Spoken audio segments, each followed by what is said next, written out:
soirée, parce que pour nous finalement c'est assez confortable, on arrive, on s'installe. Je sais qu'il y a toujours beaucoup de travail en amont et de communication, d'organisation, donc merci à vous et puis merci d'avoir choisi ce thème. D'abord parce que moi ça me fait des vacances de venir vous parler de nucléaire ou de gaz de schiste, je l'avoue. Et ensuite parce que je pense que ce thème-là il est justement au cœur de ce qu'on raconte au Front de Gauche et du lien qu'on souhaite faire de manière systématique entre les questions environnementales, les questions sociales et le rapport entre l'écologie et la critique du système économique capitaliste dans lequel on est. Alors, je voulais juste, un peu en introduction de mon propos, revenir sur ce terme d'économie verte ou d'emploi vert. Les emplois verts, aujourd'hui, c'est censé être tout ce qui a un lien direct ou indirect avec la protection de l'environnement, avec, vous l'imaginez, du coup, des contours qui sont parfois un peu flous et qui sont parfois aussi un peu discutables, puisque aujourd'hui, dans les emplois divers, on retrouve des choses comme les véhicules électriques, par exemple, dont la qualité environnementale est tout à fait sujette à débat, ne serait-ce que sur la composition des batteries qui sont fabriquées à base de lithium, tout comme d'ailleurs nos batteries de téléphone portable, sachant que le lithium est une ressource rare qu'on trouve dans peu d'endroits, et notamment dans les déserts salins, dans les Andes, en Bolivie, et dont l'extraction nécessite énormément de ressources locales et provoque pas mal de dégâts. C'est un des nombreux débats qu'on pourrait avoir. De la même manière, on retrouve aujourd'hui dans ces emplois verts la question des agrocarburants, notamment les agrocarburants de première génération qui viennent prendre de la surface agricole utile qui pourrait être destinée à l'alimentation des êtres humains plutôt qu'à l'alimentation des voitures. Donc on a voilà, déjà un sujet de débat qui peut poser question quant à leur nature verte et environnementale. Toujours est-il qu'aujourd'hui, les deux principaux secteurs qui tirent cette économie verte en termes d'emploi, ce sont effectivement principalement la question des énergies renouvelables et deuxièmement le secteur du bâtiment, notamment avec la rénovation thermique et puis de manière un petit peu plus marginale la question de l'éco-construction, donc le fait d'utiliser des matériaux écologiques et de prévoir des constructions qui respectent les normes énergétiques en vigueur. Mais finalement, on parle assez peu, quand on parle de tout ça, de la qualité de ces emplois. Alors, il y a bien une définition quand même complémentaire de l'OIT qui, quand elle parle d'emploi vert, parle d'emploi décent.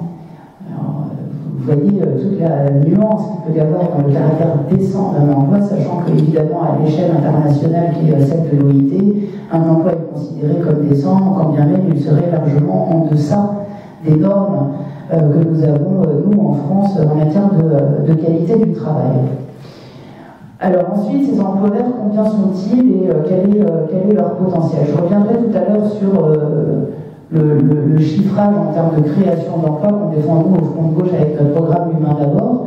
Mais Aurélien parlait à l'instant du Grenelle de l'environnement qui avait promis la création de 600 000 emplois en se basant sur un effort de réduction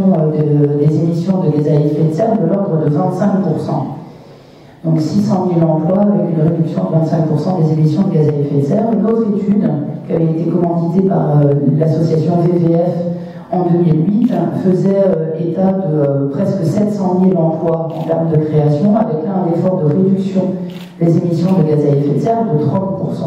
Et de fait, on se rend compte dans beaucoup de projections que finalement la création en termes de nombre d'emplois est souvent très liée à l'intensité des engagements en matière de lutte, notamment contre le dérèglement climatique, et donc au fait de mettre ou non en œuvre des politiques volontaristes en termes de réduction de gaz à effet de serre. Et il se trouve, comme vous l'avez peut-être noté, que jusqu'ici, nous n'avons pas eu franchement de politique volontariste au niveau gouvernemental en matière de lutte contre le dérèglement climatique et de manière plus globale sur les questions environnementales, et que de fait, sous le précédent gouvernement, ce secteur dit des emplois verts a plutôt été en baisse. Vous avez sans doute suivi notamment toute la polémique qu'il y avait eu sur le coup d'arrêt de la filière photovoltaïque, mais ça a été vrai aussi sur l'éolien, qui sont deux secteurs qui avaient commencé à décoller en matière de développement industriel et qui ont été totalement freinés. Ça a été le cas aussi de l'éco-construction. Et malgré le fait que les créations d'emplois sont plutôt en baisse dans ces secteurs-là, ça reste un secteur aujourd'hui qui crée de l'emploi, même dans les circonstances actuelles, puisque selon la FNE, donc France Nature Environnement, il y a eu création d'à peu près 13 000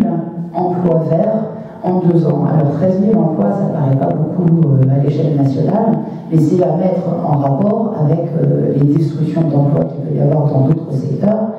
ne serait-ce que le secteur automobile, où 36 000 emplois ont été détruits, ne serait-ce que sur l'année 2009.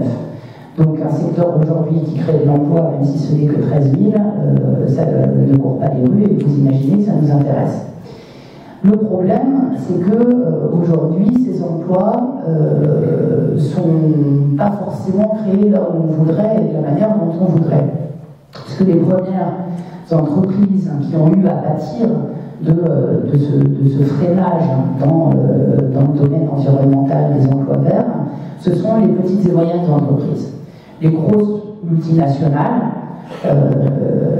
EDF, Total, Suez, Veolia, les grosses entreprises ont, elles, très bien compris aujourd'hui qu'il y avait là un marché intéressant et qu'elles avaient besoin de s'organiser. Ce sont donc ces grosses entreprises qui aujourd'hui sont en pointe en termes d'organisation et de structuration de l'entreprise pour aller vers ce marché des emplois verts, et elles s'organisent tout simplement en rachetant des sous-traitants ou des fournisseurs, des petites entreprises qui deviennent des filiales spécialisées dans les énergies renouvelables, dans la question de la gestion des déchets, dans l'eau, dans le retraitement, dans toutes ces activités. Ce qui pose quand même une question qui pour nous, au fond de gauche, est fondamentale, qui est la question des conditions de travail et de l'organisation du système de production et du système économique global dans lequel on évolue, quand bien même ces emplois seraient qualifiés de verts. Et puis ce terme d'emploi vert ou d'économie verte, je dirais qu'il a à la fois un mérite et un risque. Un mérite, je l'évoquais un petit peu tout à l'heure, c'est qu'il fait le lien dans une seule expression entre la question sociale et la question environnementale, et entre l'écologie et le lien avec le système économique et le système productif dans lequel on est. Ce qui est intéressant, parce qu'il y a malheureusement eu une longue tradition du côté des mouvements écologistes, qui est une tradition, on va dire, environnementaliste, qui considère que l'écologie n'est ni de droite ni de gauche. On sait généralement quand on commence à dire ça où ça finit, et qui fait totalement l'impasse sur la critique du système économique et sur la question du système de production. Donc cette question de l'emploi vert, de l'économie verte, a au moins le mérite déjà d'accoler les deux termes et de poser ces questions-là. Par contre, elle présente aussi un risque, c'est de laisser croire qu'il pourrait y avoir une spécialisation économique en France sur des emplois dits à haute valeur ajoutée. Alors les emplois dits à haute valeur ajoutée, généralement, c'est les emplois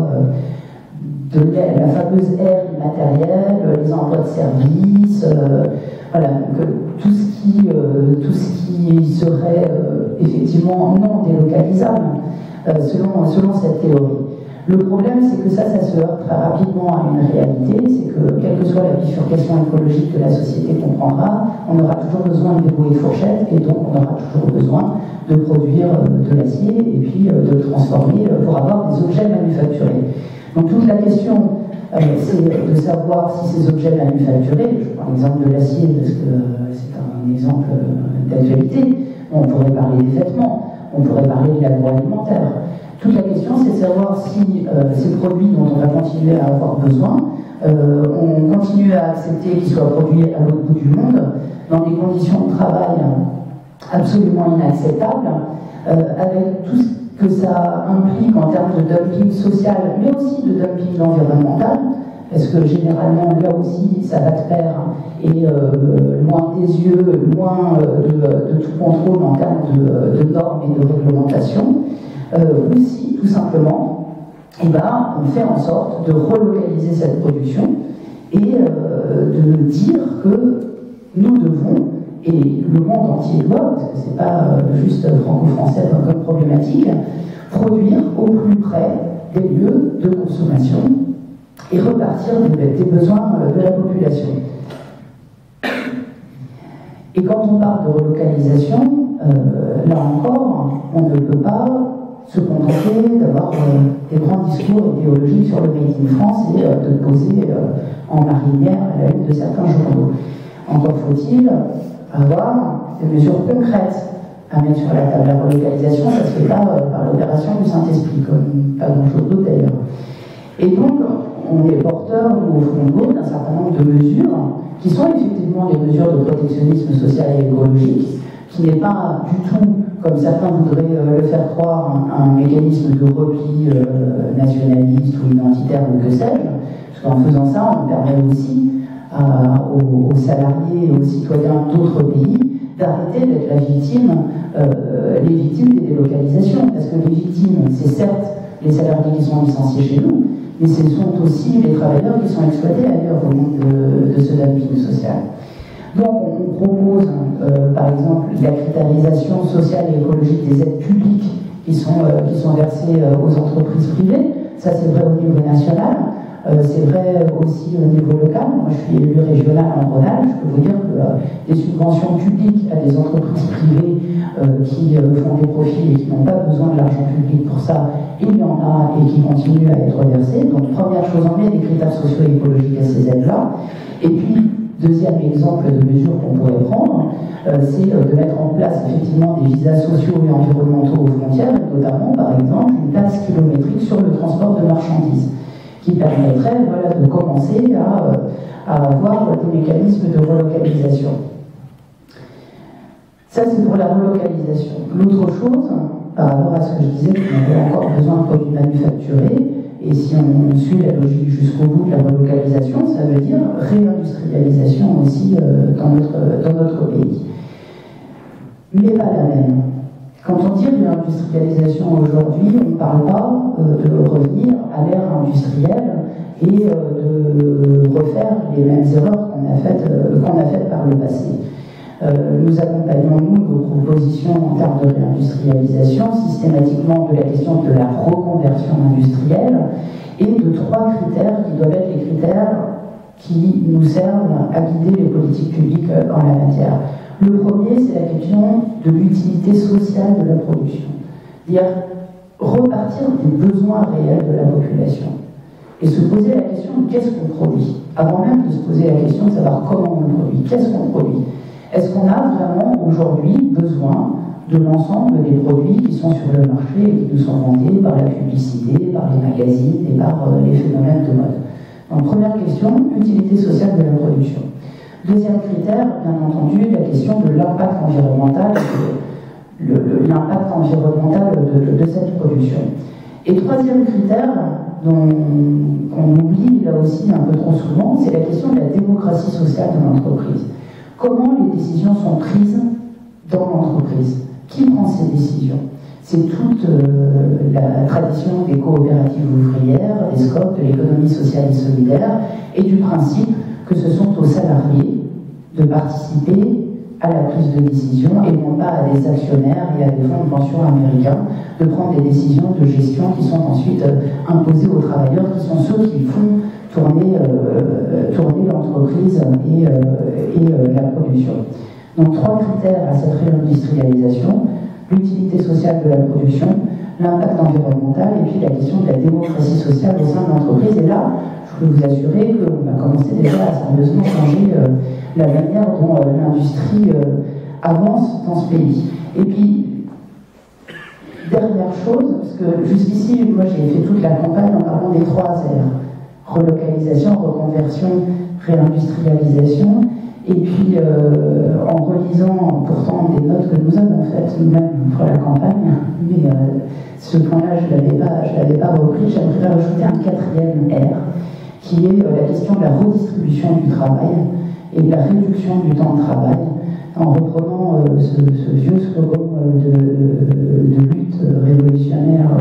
qui a été un petit peu oublié ces derniers temps, qui était de dire travailler moins pour travailler tous, et non pas travailler plus pour gagner plus. Je pense qu'on aurait beaucoup à gagner à retrouver ce slogan-là. Donc voilà quelques-unes des mesures qu'on pourrait et qu'on devrait prendre pour faire en sorte que ces emplois verts soient effectivement de bons emplois qui bénéficient à tout le monde et qui prennent en compte l'intérêt général. Pour ça, il faut évidemment avoir une politique publique volontariste et avoir les moyens de la mettre en œuvre. Je voudrais juste faire une petite parenthèse à ce stade sur le coût du laisser-faire, qui est le credo libéral finalement. Hein. C'est ce que Aurélien disait tout à l'heure, laisser faire le marché, la loi de l'offre et la demande, et puis advienne que pourra. La simple hausse du prix du baril de pétrole, ou son maintien à un niveau à peu près de $150 du baril de Brent, peu importe si ça vous dit quelque chose ou pas, sachez juste qu'à ce niveau de coût de pétrole, si on ne fait rien, c'est 100 000 emplois supplémentaires qui vont être supprimés dans l'industrie automobile dans les 5 à 10 années à venir. Et ça, c'est une étude du Boston Consulting Group, qui est un cabinet de consultants qui ne peut pas être soupçonné de catastrophisme environnemental. Ça, c'est le coût du laisser-faire. Donc, est-ce qu'on continue à aller dans le mur en klaxonnant et en supprimant les emplois dans l'industrie automobile, ou est-ce qu'on anticipe la raréfaction du pétrole? Est-ce qu'on anticipe le renchérissement du prix de l'énergie? Et est-ce qu'on commence à avoir une réflexion justement sur comment est-ce qu'on accompagne cette filière, comment on la reconvertit, en redécouvrant des choses qui ne sont pourtant pas si vieilles, puisque il y a eu une époque, il y a une soixantaine d'années, où il y avait dans les entreprises des unités de production qui étaient des unités de production autoréversibles, si on veut, c'est-à-dire des chaînes de production où on pouvait passer d'une production à une autre avec les mêmes machines-outils. Et où on pourrait, par exemple, aujourd'hui, passer sur certaines chaînes de production de voitures à des chaînes de production d'éléments de transport collectif. Voilà un type de reconversion industrielle qu'il serait intéressant d'approfondir. Du coup, la question, elle est avant tout de savoir effectivement si on laisse le marché faire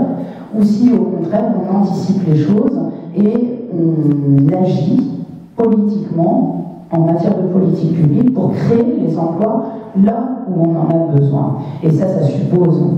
d'avoir la maîtrise publique, de mettre en place une politique ambitieuse et une politique qui soit sur le long terme. Parce que vous voyez bien que tout ce dont on parle là, ce ne sont pas des choses qui se font d'un claquement de doigts, ni du jour au lendemain. Et c'est d'ailleurs la raison pour laquelle nous parlons depuis le début de planification écologique. Ce n'est pas un hommage aux soviets, comme ça nous a été beaucoup reproché au début, mais tout simplement le souci de prendre en compte le long terme qui est effectivement le temps de l'écologie.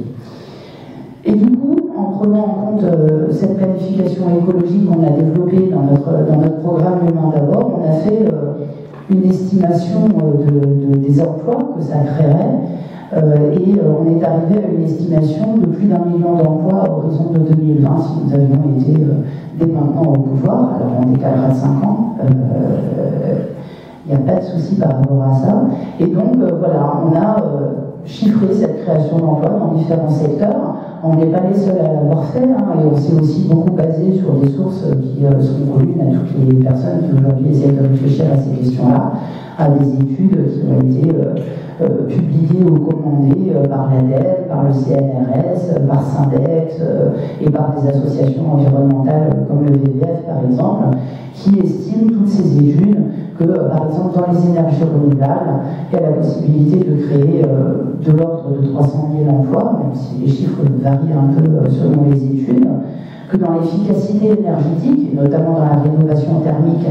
il y a plus de 500 000 emplois à créer, que dans l'agriculture, et là pour le coup c'est un chiffrage du front de gauche de l'agriculture, en revenant à une agriculture paysanne sur de plus petites exploitations avec plus de main-d'œuvre, il y a la possibilité de créer 400 000 emplois, etc. etc. Je ne vous passe pas tout le détail, on pourra y revenir si vous le souhaitez dans le débat, avoir plus de précision par rapport à ça. Malheureusement, nous ne sommes pas au gouvernement, et ce qui est en place aujourd'hui n'est pas la planification écologique, mais le redressement productif.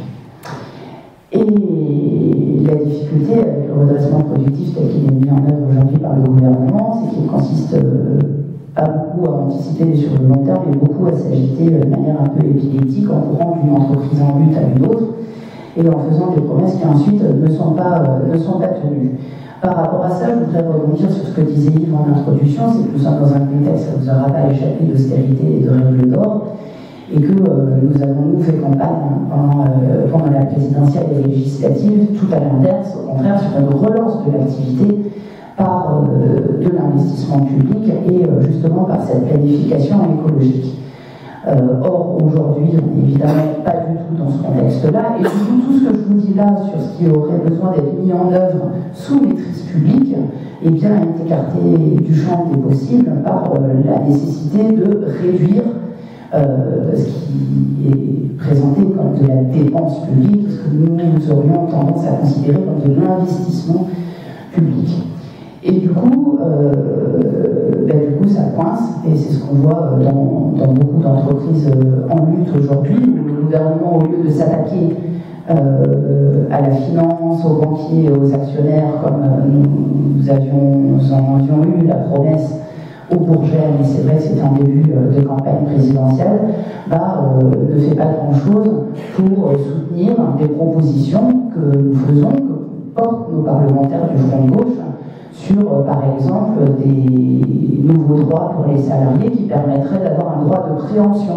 des salariés. Aujourd'hui, dans les fameuses entreprises en lutte que nous accompagnons et dont on parle un petit peu dans les journaux, il y a les Fralib. Les Fralib, c'est le Télééléphant, ils sont du côté de Marseille.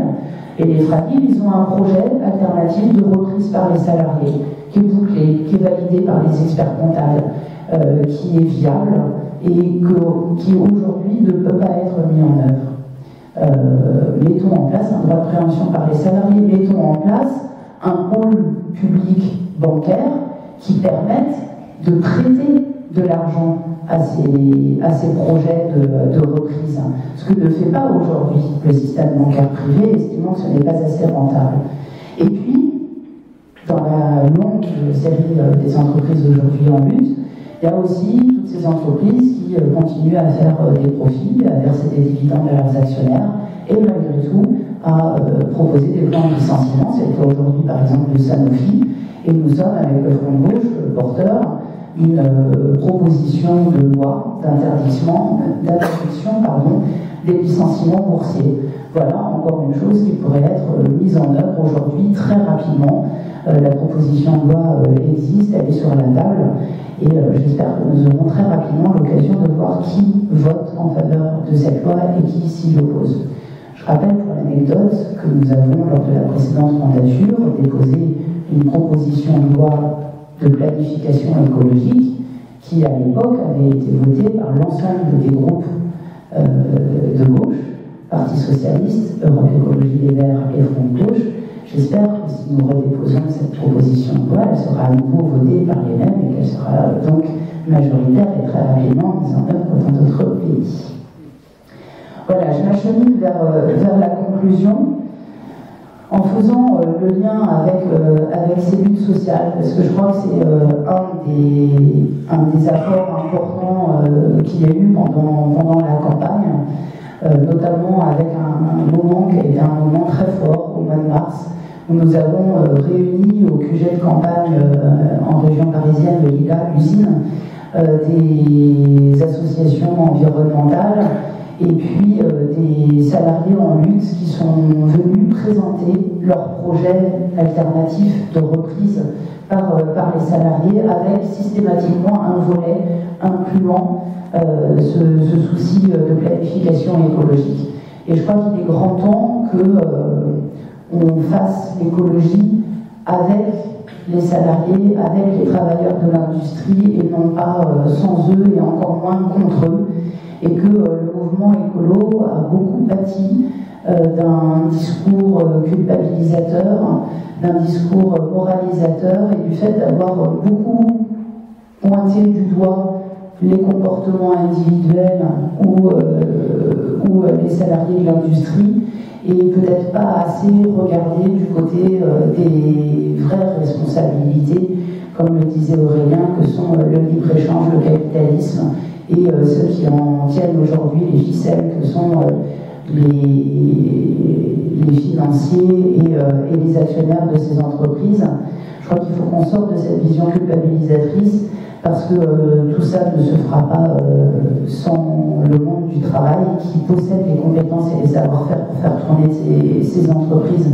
avec le sens de l'intérêt général et avec ce nouveau souci écologique qu'ils n'ont pas attendu pour commencer à mettre en œuvre dans leurs entreprises. C'est aussi ce qui nous permettra de sortir de cette difficulté que nous avons tous dans les milieux militants, mais particulièrement dans les milieux écolos, qui est le côté les écolos par aux écolos. Et voilà, on se retrouve à prêcher des convaincus. Je crois qu'il faut maintenant élargir le cercle, et pour élargir le cercle, il faut probablement faire rentrer beaucoup plus d'empathie en politique et apprendre à se mettre à la place de nos interlocuteurs et de ceux à qui on souhaite s'adresser, et de repartir de leurs préoccupations, de leurs besoins, de la réalité aussi de leur vie, et non pas de ce qu'on souhaite plaquer là-dessus. Voilà, en un mot, je crois que nous avons énormément d'atouts aujourd'hui pour à la fois reconstruire un socialisme qui soit émancipé du productivisme et de tous les dégâts que ça a fait jusqu'ici, de combiner ça avec une écologie anticapitaliste, et c'est ce que nous appelons écosocialisme, qui devrait pouvoir continuer à prendre de l'ampleur pour faire en sorte que la révolution citoyenne que nous prenons au front de gauche se décline en rouge et en vert dans les années qui viennent. Merci.